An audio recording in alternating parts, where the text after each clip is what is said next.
Gary Muledeer is no newcomer to show business. For more than 20 years, he's been doing what he enjoys most, singing and making folks laugh. Good evening, this is Gary Muledeer. It's time for the news. These are tonight's headlines. Elizabeth Taylor went off her diet today and devoured the centerpiece at a Democratic fundraiser in Cleveland. Former Senator Wilbur Mills readmitted to the hospital once again this afternoon to have a thigh removed from his left hand. More details at 9, but first, this message. Quick impression, Christmas morning, 2 years old, Woody Hayes. Damn it, I wanted a bicycle. More and more clubs like Joker's are popping up all over the country. And as long as someone wants to hear him sing and watch his barrel full of gags, Gary Muledeer will keep making us laugh. A word from the President's Council on Drug Abuse. A normal frog. Evils of dexedrine.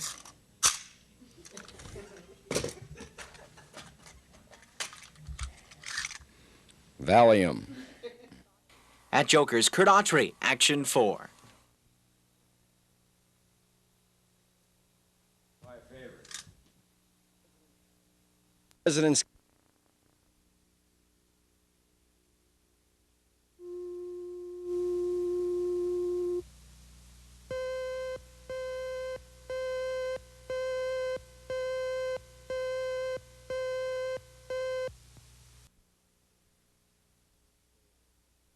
There was no evidence presented to me that would warrant prosecution of any individuals.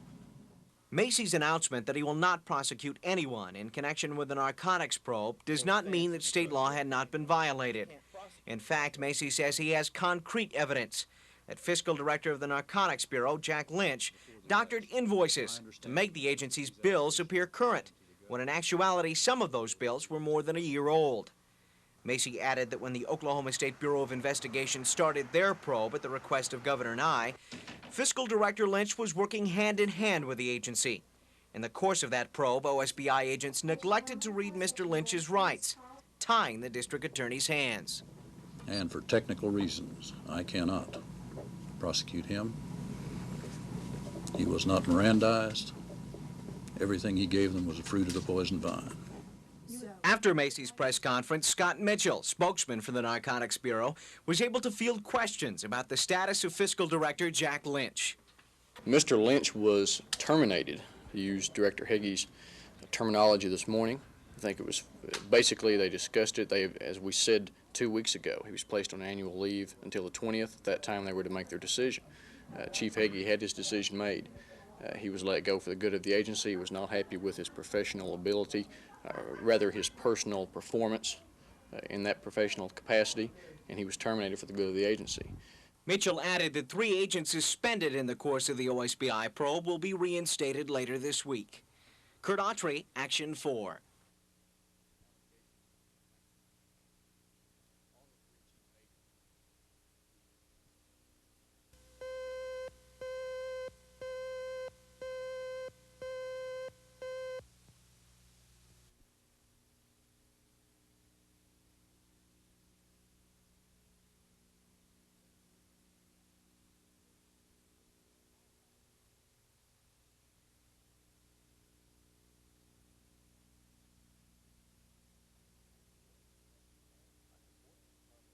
I support the department's policy in that we are an equal opportunity employer, and since we have not had a problem with that to date, that I currently don't see any serious problem with doing that or continuing that unless the policy in fact would be changed or does change.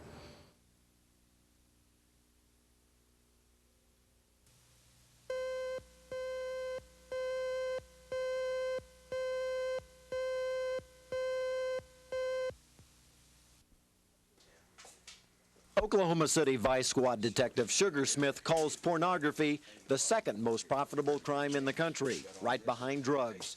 Kiddie porn is one of the most lucrative forms of pornography. The explicit pictures are usually taken by pedophiles, adults who gain sexual gratification by molesting children.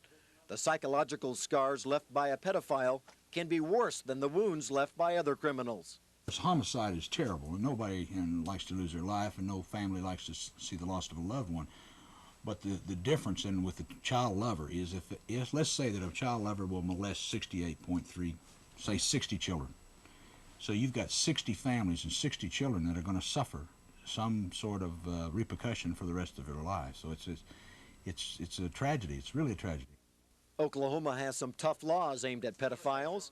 Anyone caught with kiddie porn could spend up to 5 years in the state penitentiary. Scott Wallace, Action 4 at Police Headquarters.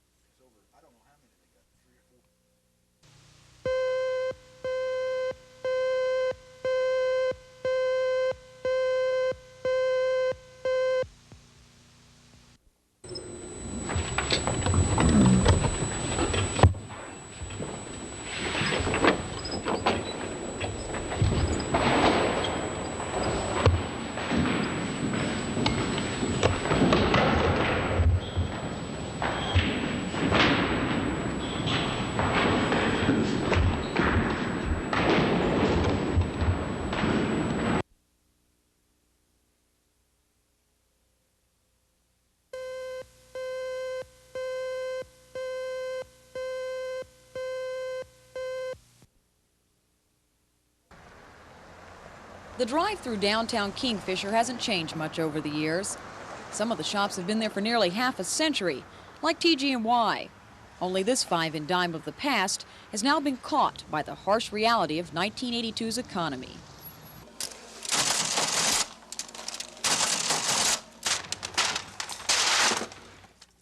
The store's 6 employees bagged their last sales today and helped their last customers. For the day before Christmas, the mood here was not a cheerful one. Minds were on the past, when TG&Y was a place to not only go shopping, but to also meet friends. The Kingfisher TG&Y will be probably one of my fondest memories. It's the personal relationship that you have with the customers that you don't get often in the larger stores. I'll certainly miss the personal touch. Bob Walters will lock these doors for the final time this evening. Only he and his employees will be allowed back during the next few weeks for their final duty, boxing up the Kingfisher TG&Y. Sherry Sellers, Action 4 in Kingfisher.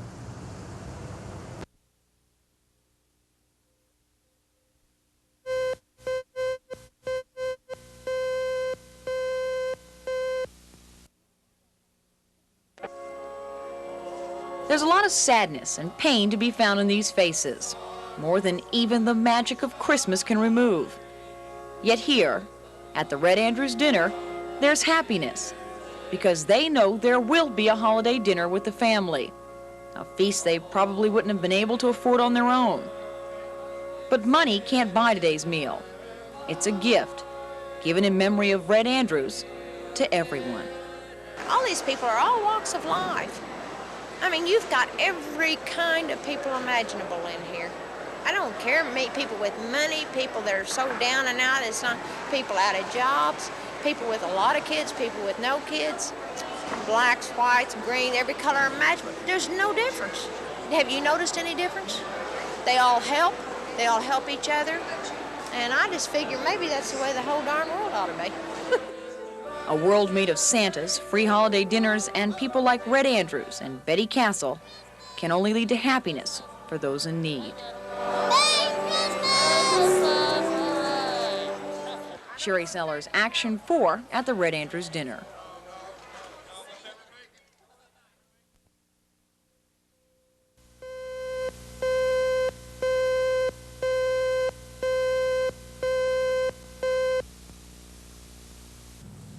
Two weeks ago, the Oklahoma Corrections Board voted to ask the legislature to begin an ambitious prison building program. The board fears that if the system keeps growing at the present rate, the state could need between 23 and 33 new correctional institutions within the next few years.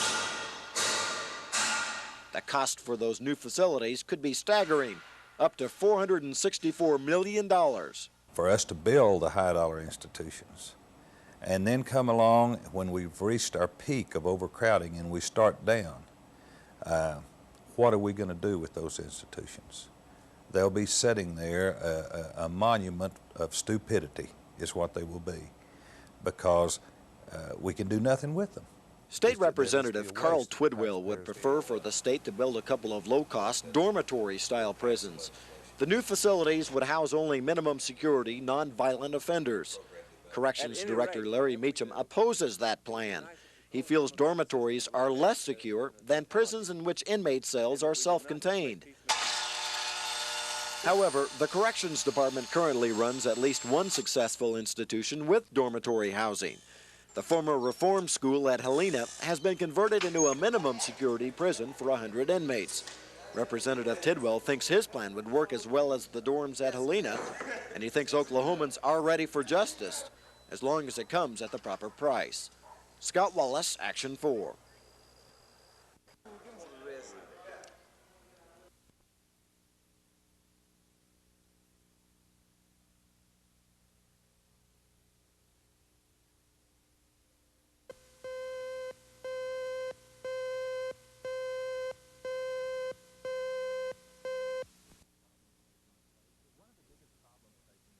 One of the biggest problems facing the state is its corrections facilities. State prisons are badly overcrowded and understaffed. Services are decreasing. Violence is increasing. There were less than 5,000 inmates in the system in June of 1982. More than half of those were incarcerated for nonviolent offenses. Inmate population is projected to double by 1984, and that's left state leaders with questions about what to do. Senator Roger Randall held a press conference today to present his plan. Randall said expenditures for corrections have risen from less than $35 million in 1979 to more than $105 million for fiscal 1983. But money alone hasn't solved the problems. It's clear that the amounts of dollars that we've been spending on corrections haven't guaranteed us any return, either in lower crime rates or effectiveness of programs within the systems, even though, heaven knows, we've made overdue and desirable program improvements in the last several years in the Department of Corrections. Randall has 12 recommendations to improve things. Among his ideas are using inmates on public works projects, authorizing establishment of 3 regional jails at a construction cost to the state of about $9 million each, support for county jail improvement, creation of a sentencing guidelines commission, and increasing utilization of alternatives to incarceration. Randall's not sure his plan is the total solution to the problem, but he said without quick action, conditions in the Oklahoma penal system may be declared unconstitutional again. Bill Ross, Action 4 at the state capitol.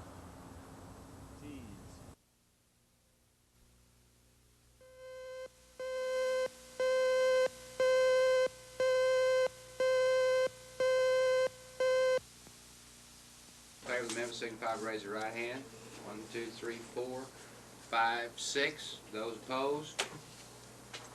1, 2, 3, 4, 5, 6. The amendment fails by a vote of 6 to 6. Those people that are going to come in, and this is very similar to other types of State Fire Marshal's Office to see that they comply with, after where it says not limited to. Between clubs and lounges. Actually, this was a measure that was put forth by the Racing Association to the people of Oklahoma on the basis that a third of the takeout or a third of the revenue would go to the state of Oklahoma for increased services. And now they have made testimony available to the committee that would indicate a need to reduce that amount to going to the state at least for a 5-year period of time. And like I say, we've heard testimony that that's necessary. I'm not convinced that it is necessary. I think we can have a good operation in this state, and it's a state get the same amount of money that was promised to the people when this matter was taken to the people last September.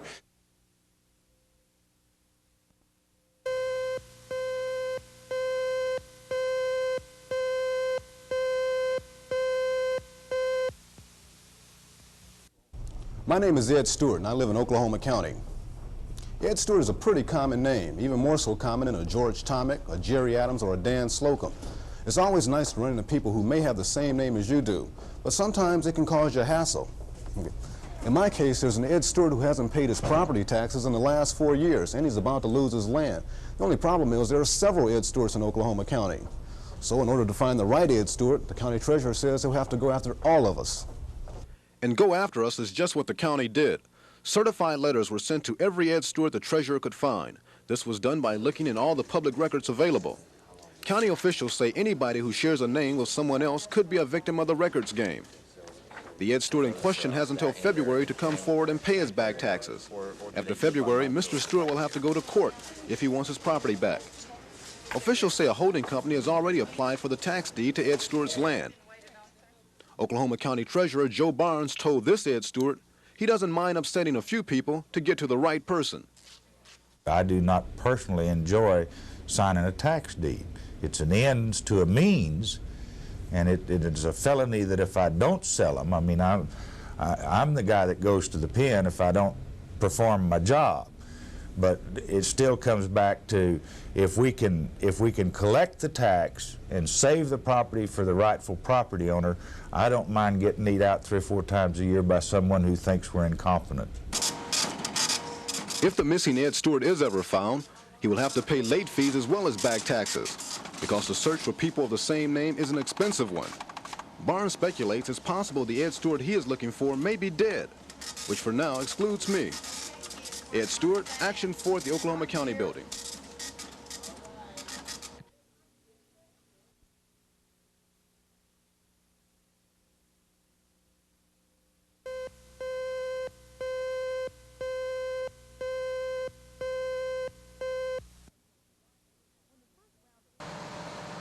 When the first round of fire trucks arrived at the apartment complex, they were greeted by billowing smoke and flames. The roof of the building was already gone. The firefighters quickly teamed up to do 2 jobs. First, make sure the blaze couldn't spread, and second, put it out.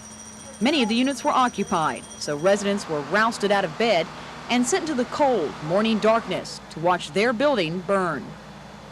This was the second time in 1 week the people living here had awakened to yells of fire. I think the cause in the earlier fire was simply an accidental fire, but this is a peculiar situation to have 2 fires in the identical area. It's happened before, and most of the time it's a set fire when that situation does occur. When the sun came up, the true extent of the damage could be seen. An investigation was started immediately to determine the cause of the fire. Investigators spent most of the morning searching the charred building. Their findings point to arson. The fire was apparently deliberately set with a flammable liquid.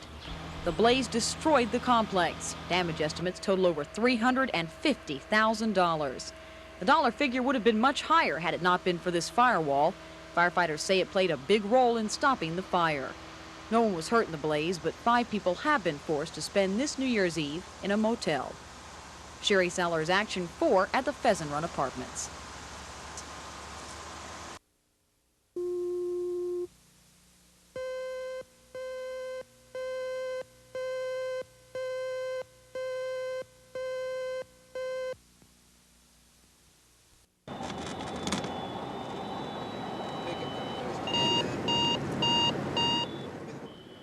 This was a familiar scene last night.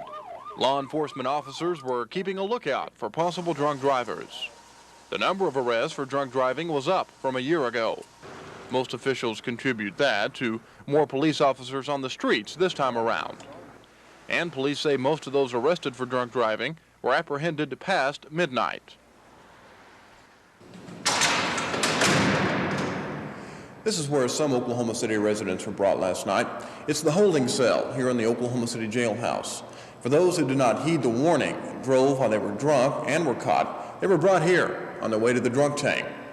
But for those who realized they had a problem, there was help available. The yellow taxi cab company located downtown was supplying free rides for people who were too intoxicated to make it home themselves. Was the free cab service something you saw needed to be done for the protection of the city? We feel like that the people that get out there and can't get home need a way home, you know, and it's the protection of the public, protection of themselves, and with the amount of publicity that's been going on this year, especially for the drinking driver and not to be driving, so we got in there with both feet. There were other services available last night. The organization REACT was monitoring CB Channel 9 and supplying help to motorists stranded or in need of medical attention. They have an excellent track record. The teams that we have here in Oklahoma County, I will put up against any other organization. You all do that good work? Well, we've had well-dones from city police, and like I said, the highway patrol and the sheriff's department. We've had well-done from all the law enforcement agencies. So for those who had a little too much to drink bringing in the new year last night and were aware of the danger of driving while intoxicated, there were volunteers ready to help out in an effort to curb a growing problem. Kevin Ogle, Action 4.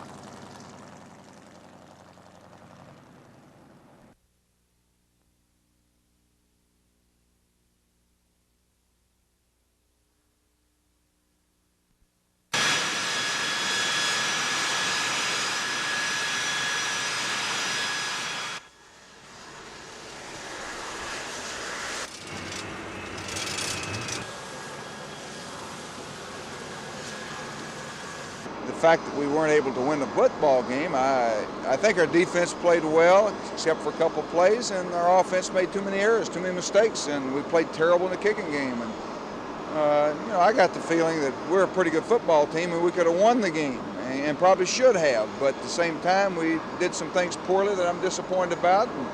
But that's what happens in bowl games. Sometimes you play very sloppy.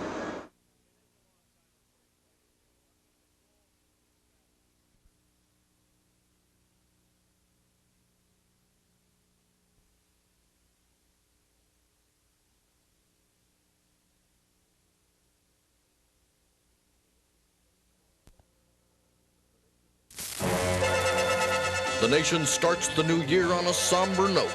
No more Doonesbury, at least not for a while. Gary Trudeau's award-winning comic strip Doonesbury is going on vacation. Trudeau says his characters need updating, retooling to fit the times.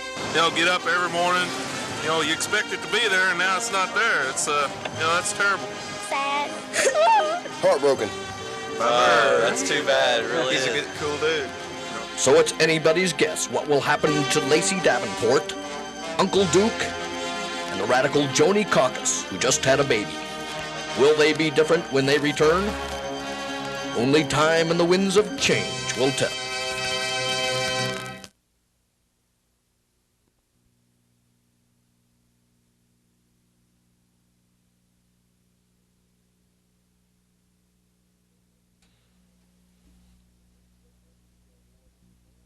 A skilled nursing care ward is a rare commodity in Oklahoma hospitals.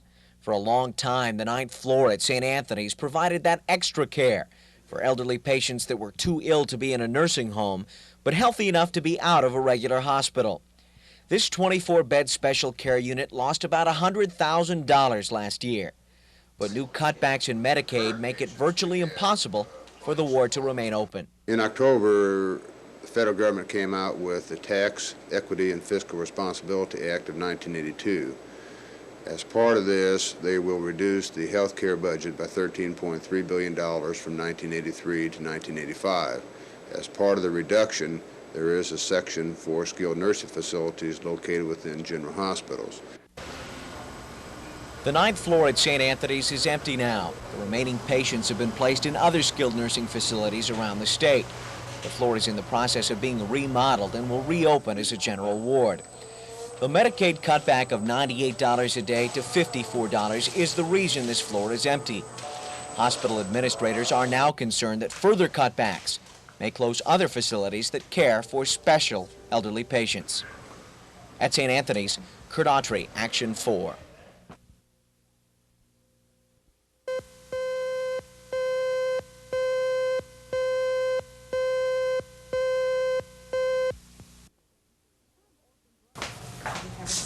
The term orphan drug is a good one because the people who suffer from rare diseases certainly feel alone. It's a frustrating situation for them, their families, and their doctors. The number of patients that have rare diseases are so few that treatments cannot be manufactured. It's just not economically feasible for the drug makers. The money they put into research and development will never be recovered in sales. There are some tests available, like this one for measuring abnormal blood flow and pressure. But these are the exceptions. Most have to do without. The chronic illness, then it may play out its course and the patients will die having never had the advantage of a drug or a device that might prevent their death. Help for people with rare diseases may be just around the corner. A bill is now waiting on President Reagan's desk that provides tax incentives for drug manufacturers. We favor the bill, and we do feel that it will provide at least some incentive for some of the larger manufacturers to go ahead and to produce some of these orphan drugs. There are estimates of about 134 orphan drugs that could be produced by companies. Most of those are for different types of cancer. The Orphan Drug Act is a bill of the future. Even if it's signed this evening, it'll be years before patients with rare diseases will have access to new drugs, because it takes years of researching and testing just to find one new treatment. Sherry Sellers, Action 4.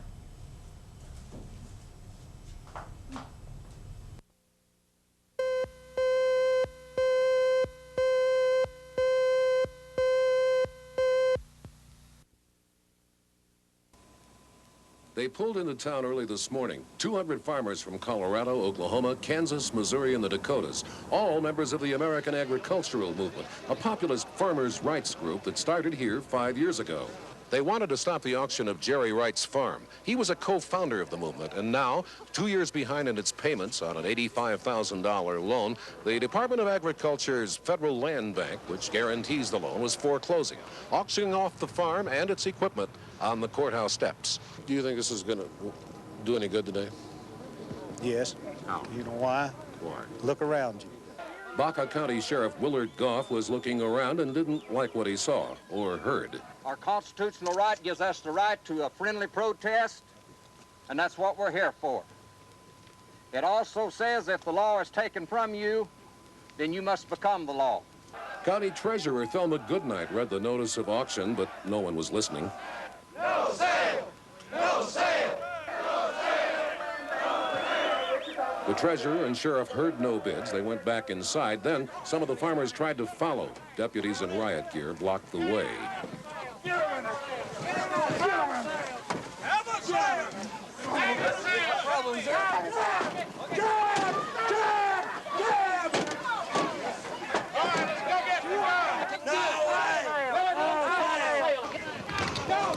When it was over, 3 farmers were under arrest. One escaped through the window, still handcuffed. His friends found a way to free him. There was one bid for Jerry Wright's farm, a written bid from the Federal Land Bank for $95,000, the only bid for these 320 acres. The farmers are bitter at the federal government for ordering foreclosure and county government made up of people they knew, people who are now using force against them. Indivisible, with liberty and justice for all. See what our freedoms have? It's written on my face. Fred Briggs, NBC News, Springfield, Colorado.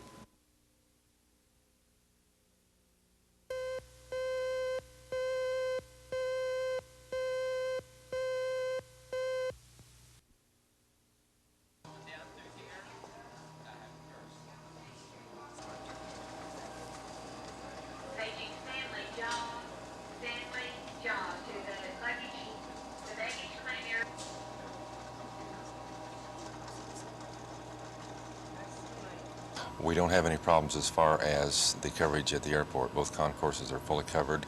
They're open and operational.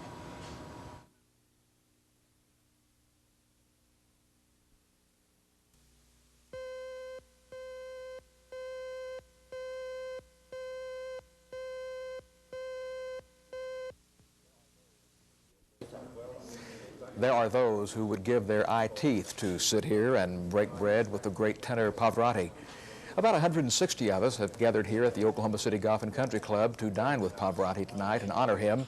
And perusing the program and menu tonight, those with the educated palates know that we're in for a delicious, delectable meal, but I don't read the language, so let's check with the person who supervised the menu tonight from the Oklahoma City Golf and Country Club, Kurt Amon.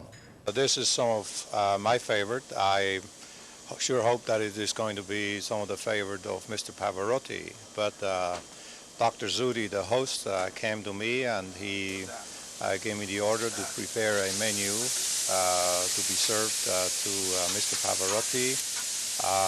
I just happen to know sort of what he likes, and certainly it's going to be in a style of the French classical cooking. Truly a dinner fit for a king. I would say it is, yes. As good as the cuisine is, the story is that of the superstar of opera, Luciano Pavarotti. Oklahoma City opened its arms to the man And at the reception, the music lovers couldn't get close enough to the legendary character. During dinner, Pavarotti received several gifts and presentations. The item that took away everyone's breath was a 10-ounce, 18-karat gold key to the city, created by Treasures Incorporated. $5,000 excluding labor. A little memento. There's no doubt Pavarotti will remember Oklahoma City, and we him. And we are all eagerly awaiting his sold-out concert Friday night. With Luciano Pavarotti, I'm Jerry Adams, Action 4.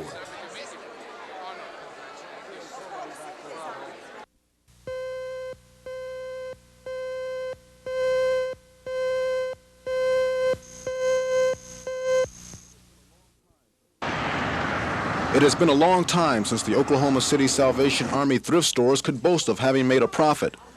This will ensure the store's continued operation. Nationally, many of the Salvation Army stores are in danger of closing because donations are low. The stores depend on selling donated items as their only source of income. People gave record amounts of clothing during the last several months, partly because of the holiday spirit and partly because it's a tax write-off. But now Oklahoma City is not in a giving mood, and donations have fallen off. In fact, now, this time of the year, they're about half of what they need to be and what they were in November or December. How do you cope with that? We hope that we've done enough as far as our work and our sales in the previous 3 months to help us make it through the next couple until things pick up again. Most garments at the thrift stores cost $1 on the average. At prices like that, sometimes it's difficult to meet the $72,000 a month operating budget and pay 27 full-time employees. So the Salvation Army's message remains the same. Donate as much as you can, as often as you can.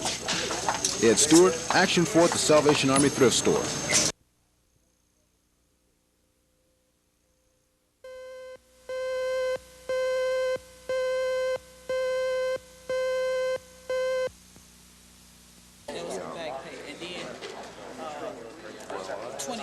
Was my withholding or something. Okay, so computers have, as you realize, have been